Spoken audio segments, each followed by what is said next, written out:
Revenge இருக்குங்க. என்ன ரிவெஞ்சுன்னு கேட்குங்களா? KKR vs RCB match ரிவெஞ்சை பற்றி சொல்லல. மயங்க் அகர்வால் உங்களுக்குலாம் ஞாபகம் இருக்குமான்னு தெரில, போனோம் டாட்டா ஐபிஎல்ல ஹர்ஷித் ராணா வந்து விக்கெட் எடுத்துட்டு அப்படி செலிப்ரேஷன் பண்ணுவார். அதுக்கு ரிவெஞ்ச் கொடுக்க முடியல. ஏன்னா அடுத்த மேட்ச் வந்து மயங்க் அகர்வாலை உட்கார வச்சுட்டாங்க அந்த டீமில். ஆனால் இந்த தடவை அவர் ஆக்ஷன்லேயே வந்து எடுக்கலை. பட் கடவுள்னு ஒருத்தர் இருக்குது, ரிவெஞ்சுன்னு ஒன்று இருக்குது, ஈவோ கிளாஸ்னு ஒன்று இருக்குங்கிறதுக்காக நாளைக்கு மயங்க் அகர்வாலும் ஹர்ஷித் ராணும் மோதுவாங்கன்னு நான் நினைக்கிறேன். ஏன்னா தேவ்தத் படிக்கல் வந்து அவருக்கு ரீப்ளேஸ்மெண்ட்டாக வந்திருக்கார் மயங்க் அகர்வால். அதனால் ரெண்டு பேரும் கோலியும் அவரும் ஓப்பனிங் இறங்கி கண்டிப்பாக ஒரு ரிவெஞ்ச் கொடுப்பாருன்னு நான் நினைக்கிறேன். நீங்கள் நினைக்கிறேன்னு சொல்லி கமெண்ட் பண்ணுங்கள். ஆக்சுவலாக நாளைக்கு பார்த்தீங்கன்னா ஆர்சிபி vs கேகேஆர், இந்த டீமில் வந்து ஆர்சிபி தான் ஜெயிக்கணும்னு நான் சொல்கிறேன். நீங்கள் யார் ஜெயிக்கணும்னு சொல்லி கமெண்ட் பண்ணுங்கள்.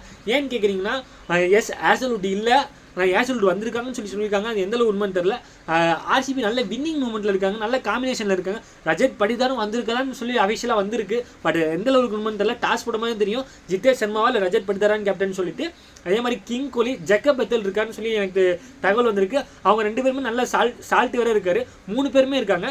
யாராச்சும் ஒருத்தர் கிளிக் ஆனால் அவங்க ஈஸியாக ஜெயிச்சிருவாங்க. அதனால நான் ஆர்சிபி ஜெயிக்குன்னு சொல்கிறேன். நீங்கள் யார் சொல்லுவீங்கன்னு சொல்லி கமெண்ட் பண்ணுங்கள். Thank you guys.